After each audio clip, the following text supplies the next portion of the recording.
तर तुम्हाला टार्गेट दिलेलं आहे की हेच प्रश्न विचारा. अजिबात तो विषय आता एक पोलीस अधिकाऱ्यांनी कर्मचाऱ्यांनी तुमच्या पुण्यात आहे मी आता त्या महिलावर अत्याचार झाला बस स्थानकामध्ये झाला नाही का? झाला ना? ते प्रश्न विचारा ना. मी पुण्यात आले. तुम्ही बीडचे कशाला प्रश्न विचारताय? पुण्याचे पत्रकार आहेत तुम्ही. त्या मुलीवर अत्याचार झाला की नाही? असे अनेक घटना. काल नांदेडमध्ये तर चालत्या बाईकवर मागून वार करून मारलं, चाकूचा हल्ला करून त्याचे सीसीटीव्ही फुटेज दाखवलेत मीडियाने. हे प्रकार सगळीकडे चाललेले आहेत. आणि संतोष देशमुखच्या हत्येविषयी तीव्र निषेध आणि त्याची वेगळी चौकशी करावी हे मी किती वेळा बोलू. मी झाल्याच्या घटनेपासून 12 डिसेंबरचं माझं भाषण काढा, ऑनलाईन आहे.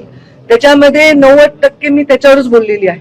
आणि त्यामुळे त्याच्या आतल्या विषयांवर मी बोलण्याचं माझं ते औचित्य नाही. मला त्यातली माहिती नाही. मी गृह खातं नाही आणि गृह खात्याच्या अधिकाऱ्यांनी ती माहिती देणंही योग्य आहे. ते जे काही माहिती द्यायची ते कोर्टाला देतील. त्याच्यानंतर जे ठरेल त्याच्यावर जे योग्य आहे ती कारवाई व्हावी.